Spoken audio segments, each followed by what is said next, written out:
তাদের কাছে এই পৃথিবীতে আলেমদের কথার যে মূল্য আছে পৃথিবীর কোন রাষ্ট্রপ্রধানের কথার সেই মূল্য তাদের কাছে নাই। ডোনাল্ড ট্রাম্পকে গণার টাইম তাদের নাই। সত্যিকার অর্থেই ডোনাল্ড ট্রাম্প যখন দেখতেছেন যে আগ্রম বাগ্রম করতেছে, পত্রিকায় আসে যে বাগরাম ঘাঁটি দখল করবে, এই করবে সেই করবে, হুমকি টুমকি দিতেছে, ওখানে তারা এখনো পর্যন্ত এটা নিয়ে আলোচনা করার টাইম পায় নাই। এখনো পর্যন্ত বললো তারা যে আধা ঘন্টার সময় হয় নাই যে এই বিষয়টা নিয়ে আমরা একটা আলোচনায় বসবো, যে ট্রাম্প যে এরকম চিল্লিতেছে কি করা এটা নিয়ে, ওই টাইম নাই ওদের। কিন্তু দুনিয়ার আলেম সমাজ যদি তাদেরকে একটা কথা বলে, তাহলে সেই আলেম সমাজের কথা রাষ্ট্রপ্রধানের সর্বোচ্চ পর্যায় থেকে সর্বনিম্ন পর্যায় পর্যন্ত প্রত্যেকটা মানুষ এই কথা শুনে, প্রত্যেকটা দায়িত্বশীল রাষ্ট্রীয় পর্যায়ের সবাই সেই কথা শুনে। আপনি চিন্তা করতে পারেন যে একটা মানুষ, সাধারণ একটা মানুষ, আমরা তো বাংলাদেশের কোন রাষ্ট্রীয় কোন দায়িত্বশীল না, কোন মন্ত্রী না, কোন এমপি না, কিছুই না। সাধারণ কি পরিচয়? আমার একজন আলেমের পরিচয়। 6 দিনের মধ্যে পররাষ্ট্রমন্ত্রী থেকে নিয়ে শুরু করে 7 জন মন্ত্রী, প্রধান বিচারপতি সহ আমাদের সাথে বৈঠক করেছে। আপনি জানতো বাংলাদেশের একটা মন্ত্রী আরেকটা যে কোনো দেশে পাঠান, যে একজন বাংলাদেশের একজন অতিথি 6 দিনের মধ্যে প্রধান পররাষ্ট্রমন্ত্রী, প্রধান বিচারপতি সহ 7 জন মন্ত্রীর সাথে 6 দিনে বৈঠক করবে, এমন পৃথিবীর কোন দেশ আছে কিনা? কেন করে তারা এটা? কারণ তারা সারা দুনিয়ার আলেম সমাজকে চায় যে তোমরা কোরআন হাদিসের বিষয় দৃষ্টিতে আমাদেরকে পরামর্শ দাও, আমাদেরকে দুনিয়ার কোরআন হাদিসের দৃষ্টিতে যে কোনো কথা আমরা শুনতে প্রস্তুত আছি। এই কথার জন্য তারা আমাদেরকে সময় দিয়েছে, সুযোগ দিয়েছে। আমরাও বলেছি মন খুলে। আমরা দেখেছি সেখানে দারিদ্র আছে, অভাব আছে, কারণ সারা দুনিয়া এখনো পর্যন্ত তাদেরকে কোনো সুযোগ দিচ্ছে না, অ্যাক্সেস দিচ্ছে না। কিন্তু এই দারিদ্র এবং অভাবের মধ্যেও এই গোটা পাহাড় ঘেরা এমন একটা দেশ, যেই দেশের লক্ষ লক্ষ মানুষের কাছে অস্ত্র আছে, এবং সাধারণ এই পিস্তল আর বন্দুক না, AK-40 কত নাম, আমরা তো নাম জানি না, রাইফেল, বড় বড় অস্ত্র, সকল মানুষের হাতে হাতে অস্ত্র। অথচ বিগত 4 বছরের মধ্যে একটা এই ধরনের কোন অস্ত্র নিয়ে সংঘাতের ঘটনা নাই, একটা ডাকাতির ঘটনা নাই, একটা লুটপাটের ঘটনা নাই, একটা মানুষের বাড়িতে লুটপাট চালাবে এমন কোন ঘটনা নাই। বলেন তো, আমাদের দেশে যদি 10 লক্ষ মানুষের কাছে এরকম অস্ত্র থাকতো, এই দেশে কি অবস্থা হতে পারে? দেশের মধ্যে বসবাস করার পরিবেশ থাকতো?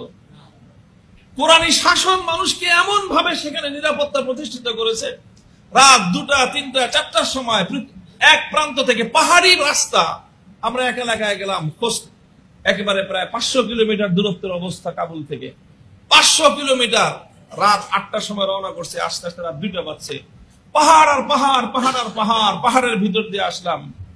কোনো ভয় নাই, কোনো আতঙ্ক নাই, কারণ সেখানে আল্লাহর কোরআনের বিধান বাস্তবায়িত হয়েছে। এই নিরাপত্তা আমরা নিজেরা সুচক্ষে দেখেছি। সেখানে অভাব আছে, অনটন আছে, কিন্তু কোন দরিদ্র অসহায় মানুষকে না খাওয়ায় নিজে খাওয়ার প্রতিযোগিতা নাই। 8 লক্ষ মানুষকে, 8 লক্ষ ফ্যামিলিকে রাষ্ট্রীয় ভাতা প্রদান করা হয়। ইয়েতিম, বিধবা, চাই সেই ইয়েতিম বিধবা মুজাহিদদের সন্তানরা হোক, এমনকি যারা তাদের শত্রু ছিল বিগত 20 বছর, সেই শত্রু যারা এদের বিরুদ্ধে যুদ্ধ করেছে, শত্রু যুদ্ধ করতে গিয়ে মারা গেছে, সেই শত্রুর ইয়েতিম এবং সেই শত্রুর বিধবা স্ত্রীকে তারা রাষ্ট্রের পক্ষ থেকে ভাতা দেয়। তোর বাপে মরে গেছে আমাদের বিরোধিতা করে, বাপের দোষ, তোমার তো দোষ নাই, তুমি ইয়েতিম, তুমি রাষ্ট্রের কাছ থেকে ভাতা পাবা। তুমি বিধবা, তোমার স্বামী আমাদের শত্রু ছিল, কিন্তু তুমি তো আমার শত্রু না, তুমি বিধবা, তুমি রাষ্ট্রের কাছ থেকে ভাতা পাবা। শত্রু মিত্র ভেদাভেদ ছাড়া প্রায় 1 মিলিয়ন মানুষকে কমসে কম মাসে $100। $100 বাংলাদেশে কত হয় বলেন? হ্যাঁ, 12,000 টাকা হয় প্রায়। বাংলাদেশে প্রায় 12,000 টাকা হয় $100।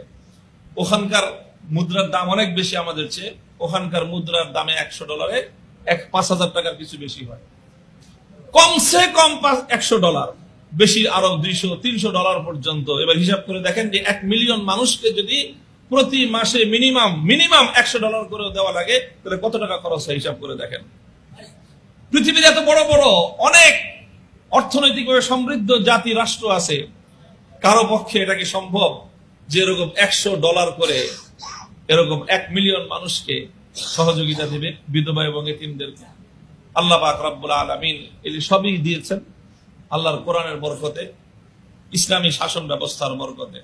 আল্লাহ পাক রব্বুল আলামিন এই উম্মতকে, কোরআনের এই উম্মতকে, যারা কোরআনের উম্মত, যাদের জন্য আল্লাহ কোরআন নাজিল করেছেন, সেই উম্মত যেন আল্লাহর কোরআনকে আঁকড়ে ধরে, এটাই হবে আগামী উম্মতে মুসলিমার সবচেয়ে বড় চ্যালেঞ্জ।